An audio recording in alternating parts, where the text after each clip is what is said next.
соотечественники и дорогие китайцы. Вот и настал тот день, которого мы не ждали.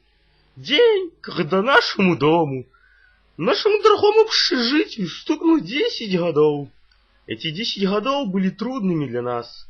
Мы вместе с вами шумились в 47-й автобус, ругались с вахтерами, отпрацовывали миллионы часов отработок.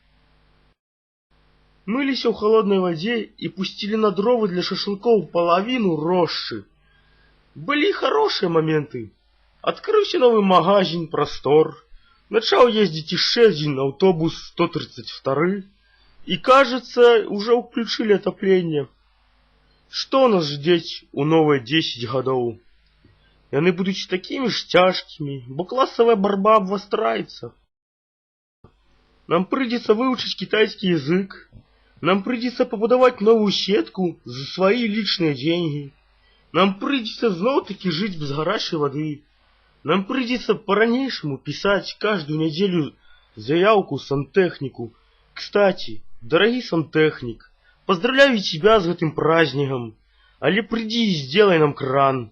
Он снова капает, но только уже не холодный, а горячий. Дорогие соотечественники, 10 годов — это дофига. Это, не побоюсь этого слова, срок. Один такой срок мы уже отмотали. Треба отмотать и другие. С праздником, дорогие соотечественники.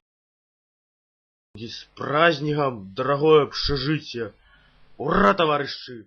Funny how you turned red when I first said, let's join the dead.